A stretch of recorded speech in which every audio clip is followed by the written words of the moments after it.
Hi everyone. ఈరోజు మనకి బాడీకి కావాల్సిన బ్యాలెన్స్డ్ న్యూట్రిషన్ వాల్యూస్ కోసం తెలుసుకుందాము. ఈరోజు మనకి మేజర్గా ప్రోటీన్ అనేది చాలా ఇంపార్టెంట్ బాడీ మజిల్ బిల్డింగ్కి. అలాగే వైటమిన్స్ అండ్ మినరల్స్ కావాలి. సెల్స్ హెల్తీగా ఉండాలి అంటే కంపల్సరీగా వైటమిన్స్ అండ్ మినరల్స్ మన బాడీకి కావాలి.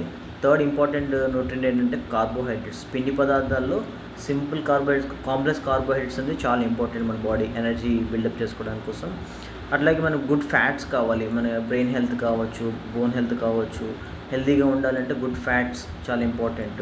Healthy fats, omega 3 fatty acids లాంటివి కావాలి. అలాగే ఫైబర్, డైజెస్టివ్ హెల్త్ మనకి కావాలని డైలీ 35 గ్రామ్స్ ఆఫ్ ఫైబర్ అనేది తీసుకోగలిస్తే హెల్తీగా డైజెషన్ కూడా ఉంటుంది. అలాగే హర్బ్స్, మనకి లీఫ్ వెజిటేబుల్స్ కానీ ప్లాంట్ బేస్డ్ వెజిటేబుల్స్ చాలా ఇంపార్టెంట్. అలాగే water content, every 20 kgsకి 1 litre water అనేది చాలా ఇంపార్టెంట్. ఈ 7 కాంపోనెంట్స్ మన బాడీకి బ్యాలెన్స్ న్యూట్రిషన్ లాగా యూజ్ అవుతుంది. So thank you.